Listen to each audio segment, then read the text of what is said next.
அந்நிய குளிர்பானங்களுக்கு good bye.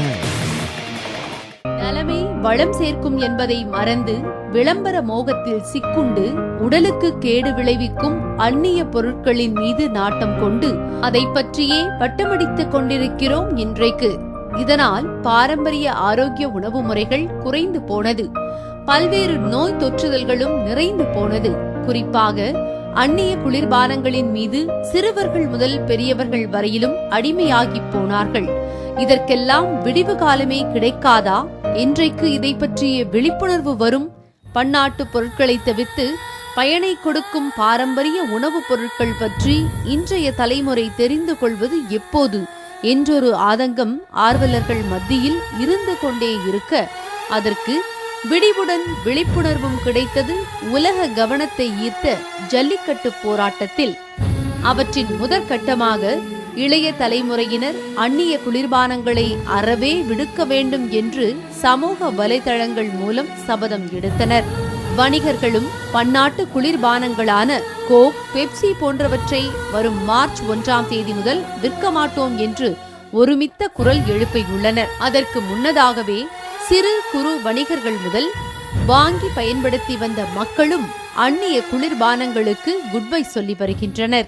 அந்த வரிசையில் ராமநாதபுரம் மாவட்டத்தில் பன்னாட்டு பொருட்களை அப்புறப்படுத்தி தாய்நாட்டு பொருட்களின் மீது நம் கவனம் திரும்ப வேண்டும் என்று பள்ளிகளில் மாணவ மாணவிகளுக்கு விழிப்புணர்வை ஏற்படுத்தியதுடன் உடலுக்கு தீங்கு விளைவிக்கும் அந்நிய குளிர்பானங்களை இனிமேல் அருந்த மாட்டோம் என்று உறுதிமொழியையும் ஏற்றுக்கொண்டுள்ளனர். கல்வி பயிலும் நான் இன்று முதல் பெப்சி மற்றும் கொக்கோ கோலா நிறுவன குளிர்பானங்களை அருந்த மாட்டேன் என்று உறுதியளிக்கிறேன். இது பற்றி பள்ளி முதல்வர் கூறும்போது, நாளைய இளைஞர்களான பள்ளிச் சிறார்கள் முதல் மாணவ மாணவிகளிடம் விதைக்கப்பட்ட இந்த நல் வித்தானது நல்லதொரு விருட்சமாக மாறி அனைத்து தரப்பினருக்கும் பயனை கொடுக்கும், நம் பண்பாட்டையும் காக்கும். அருந்தக்கூடாது என்பதை மாணவர்களாக உறுதிமொழி எடுப்பதற்காக ஒரு விழிப்புணர்வு பதாகை வைக்கப்பட்டது.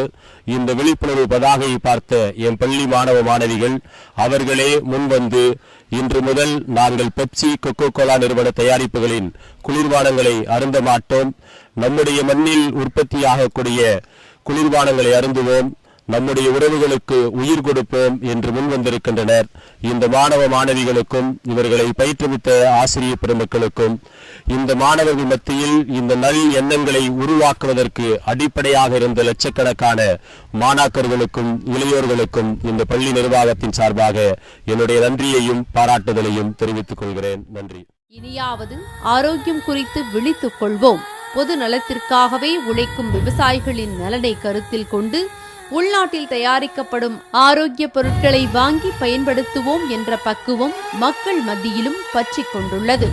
இது நல்லதொரு வெற்றிதான் நமக்கு என்று பூரிப்படைகின்றனர் ஆர்வலர்கள். ஆனால் இப்போ இந்த பொங்கல்லேருந்து ஆரம்பித்து அது ஒரு சின்ன ஒரு பொரியாக தான் கிளம்பிச்சு. அந்த பொறி இவ்வளோ பெருசாகி இப்போ உலகமே நம்ம தமிழகத்தை திரும்பி பார்க்கக்கூடிய அளவு ஒரு பெருசாக வளர்ந்து நிற்குது. இது சும்மா கோஷம் போட்டு கூட்டம் சேர்ந்து ஒரு கூட்டிகிட்டு இருக்க கூட்டம் மாதிரி தெரியல. அவங்களுக்குள்ளேயே உள்ள உணர்வு, அந்த உணர்வு இப்போ அப்படியே மேலோங்கி பொங்கி ஒரு எரிமலை மாதிரி நிற்குது.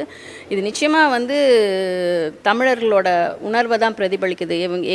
எங்களை அடக்கிட்டு இருந்தாலும் அடங்கியிருப்பாங்க அப்படிங்கிற மாதிரி யாரும் எங்களை லேசாக நினச்சிட வேணாம். பாதுகாப்பு கருதி, நம்மளோட ஹெல்த்து இதை கருதி நம்ம தவிர்ப்போம். அதுக்கு முன்னோரையாக நாங்கள் பண்ணியிருக்கோம், இன்னமும் பண்ணுவோம். நம்மளோட மக்கள், நம்மளோட விவசாயிகளோட நலன் மேம்படணும், நல்ல மழை பெய்யணும், எல்லாமே இருக்கணும், தமிழ்நாடு சிறக்கணும். வாழ்க தமிழ், வாழ்க இந்தியா. சுயநலத்திற்காக நடிப்பிலிருந்து விளையாட்டு வரையிலும் மக்களை மூழ்கடித்து அவர்கள் முன்னேறி கொண்டிருக்க நாம் பின்னோக்கி சென்று கொண்டிருக்கிறோம். இதை கவனத்தில் கொள்வோம். இனிமேலாவது தீங்கு விளைவிக்கும் அந்நிய குளிர்பானங்களை அறவே தவிர்ப்போம். நம் நலத்தை காத்து வளத்தை பேணுவோம் என்று சபதம் எடுத்துள்ளனர் மாணவிகள். தீங்கு விளைவிக்கக்கூடிய பெப்சி மற்றும் கொக்கோ கோலா நிறுவன குளிர்பானங்களை அருந்த மாட்டேன் என்று உறுதியளிக்கிறேன்.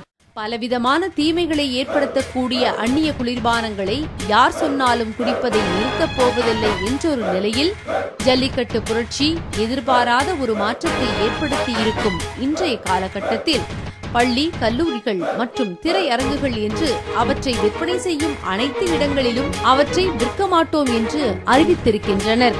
இந்நிலையில் ஆரோக்கியம் காக்கும் இளநீர் விற்பனையை அதிகரிக்கலாம். அவற்றை கையில் எடுத்து செல்லும் அளவுக்கு அவற்றை தயாரித்து தாய்நாட்டு வளர்ச்சியுடன் நம் ஆரோக்கியத்தையும் பேணலாம். இந்த பன்னாட்டு நிறுவனங்களின் தயாரிப்புகளான கோக், பெப்சி போன்ற பொருட்களை நாங்கள் விற்பதில் எங்கள் திரையரங்கில் விற்பனை செய்வதில்லைங்கிறது முடிவெடுத்து அதை நேற்றே நாங்கள் அமல்படுத்திட்டோம். அதுக்கு மாற்றாக நமது இந்திய தயாரிப்புகள் அதுக்கு ஈடாக என்னென்ன பொருட்கள் இருக்கோ அதை நாங்கள் விற்பனை செய்தன்னு முடிவு பண்ணி அது கிடைக்கிறது வரைக்கும் நாங்கள் அந்த குளிர்பான பொருட்களை விற்பனையை நிறுத்தி வைத்திருக்கிறோம். இளநீர், பதநீர் போன்ற பானங்கள் எங்களுக்கு அந்த விற்பதற்கு ஏதுவாக வடிவில் யாரும் தயாரித்து கொடுத்தாங்கன்னா, பேக்டு ஃபுட்டாக கொடுத்தாங்கன்னா நாங்களும் அதை முன்னெடுத்து விற்பனை செய்து நமது உள்நாட்டு சந்தை விற்பனையை பெருக்குவதற்கு எல்லா வகையிலும் உதவி செய்வோம். தன்னிலை உணர்ந்து உற்றார் உறவினர்களை காக்க களம் இறங்கிய இளைய தலைமுறையின் புரட்சி வளர்ச்சிக்கான கவனத்தை ஈர்த்துள்ளது. இந்நிலையில் கோடிகளில் புரள கேடு விளைவிக்கும் பதார்த்தங்களை விற்பனை செய்து வந்த பன்னாட்டு நிறுவனங்களுக்கு இது ஒரு அதிர்ச்சி மணி அடித்துள்ளது என்பது நிதர்சனம். இதைத் தொடர்ந்து ஒற்றுமை படர்ந்தால் இன்றும் நமக்கு வளர்ச்சிதான், வாழ்விலும் மலர்ச்சிதான். லோட்டஸ் செய்திகளுக்காக ராமநாதபுரத்தில் இருந்து மோகன் பாதசெல்வம் மற்றும் நாகேஸ்வரி சவுந்தரராஜன்.